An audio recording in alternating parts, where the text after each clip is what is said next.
আজকে যে মামলাটা মহামান্য আপিল আদালতে রায়ের জন্য ফিক্স ছিল, সেই সেই মামলাটা ছিল বর্তমান প্রধান উপদেষ্টা প্রফেসর ইউনূস সাহেবের বিরুদ্ধে গত সরকারের আমলে করা হয়েছিল। এই মামলাটার ফ্যাক্ট ছিল হচ্ছে যে একটা সেটেলমেন্ট এগ্রিমেন্ট হয়। সেটেলমেন্ট এগ্রিমেন্টটা ছিল কর্মচারী, গ্রামীণ ব্যাংকের কর্মচারী ইউনিয়ন এবং পর্ষদের মধ্যে একটা সেটেলমেন্ট হয়েছিল যে 6% বেনিফিটের 6% কর্মচারীদের জন্য বরাদ্দ থাকবে। সেই হিসাবে হিসাব নিকাশ করে ইন্টারেস্ট সহ দেখা গেছিল যে 437 কোটি টাকা পাওনা কর্মচারীদের।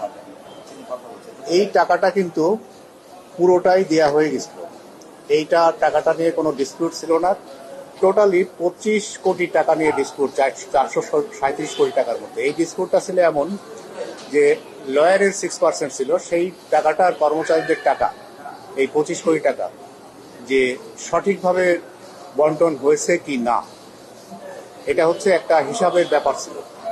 তো অনারেবল অ্যাপিলেট ডিভিশন এবং আমরা সবাই এটা দেখে কয়েকদিন ধরে হিয়ারিং করে যেটা সেটেল হলো, মেন কথা যে ছোট্ট কথা সেটা হচ্ছে যে পুরো কেসটাই বেসড অন অ্যাকাউন্টিং, হিসাব নিকাশের, যে 25 কোটি টাকা কর্মচারীদের বেশি দেওয়া হয়েছে নাকি অ্যাডভোকেটকে বেশি দেওয়া হয়েছে, এইটা ছিল মেন প্রশ্ন।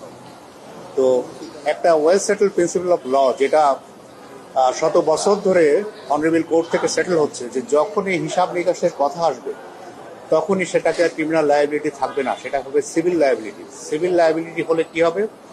ফৌজদারি মামলা, ক্রিমিনাল মামলা চলবে না। এইটা হচ্ছে মূল গ্রাউন্ড। এছাড়া অনেক গ্রাউন্ড আছে, পাবলিক সার্ভেন্ট কিনা বিভিন্ন গ্রাউন্ডে আছে। তো সেই হিসাবে এই মামলাটা ফৌজদারি আদালতে বা ফৌজদারি মামলা হিসাবে চলবে না, এটা ছিল মূল ডিসিশন। আর তাছাড়া এই কর্মচারীদের জন্য আরেকটা আইন আছে, সেটা হচ্ছে যে লেবার অ্যাক্ট। লেবার অ্যাক্টের 36 সেকশন 36 স্পেসিফিক বলা আছে এই ধরনের কোনো সমস্যা হলে লেবার কোর্টে যাবে, নট ক্রিমিনাল কোর্ট। লেবার কোর্টে যাবে তাদের পাওনা পরিশোধের জন্য সঠিকভাবে, এবং তারা সেখানে গিয়েছে।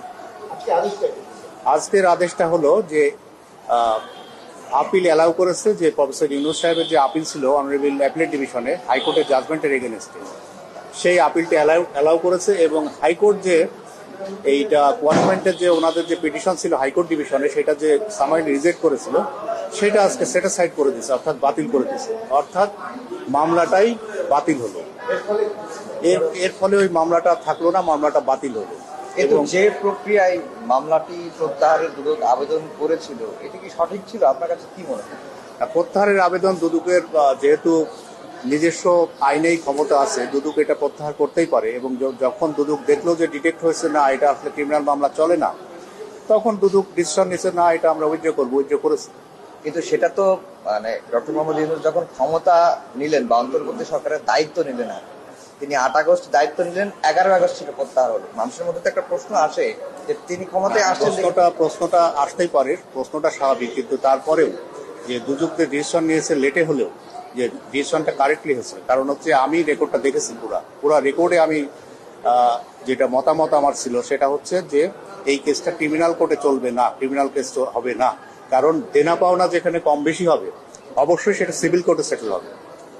এর জন্য কোনো মানি লন্ডারিং কেস বা 409 টাকা আত্মসাতের মামলা হবে না। এটা তো আত্মসাত না, দিয়েই দিচ্ছে, টাকাটা পুরাটাই দিয়ে দিচ্ছে। সেইখানে বেশি কি কম পেয়েছে, কে বেশি পেয়েছে কি কম পেয়েছে, এই সামান্য অংশ নিয়ে যে ডিসপিউটটা ছিল সেটা সিভিল কোর্টে হবে, নট ক্রিমিনাল কোর্টে। ক্রিমিনাল লায়াবিলিটি এখানে থাকেই না।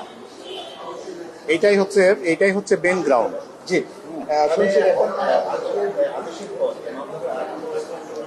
এই মামলাটা চলবে না, এই মামলাটা বাতিল ঘোষণা করা হয়েছে।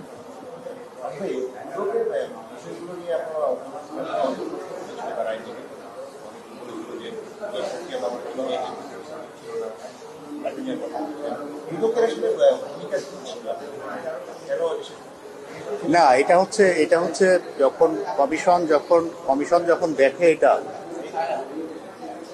পুঙ্খানুপুঙ্খ রূপে দেখে, তখন দেখে এটা সেটেল হয়েছিল জন্য কোনো ক্রমে এটা ক্রিমিনাল মামলা চলবে না।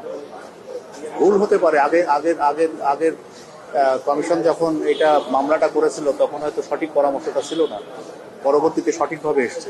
এবং এটা টোটাল বলা যায় যে আননেসেসারি হ্যারাসমেন্ট।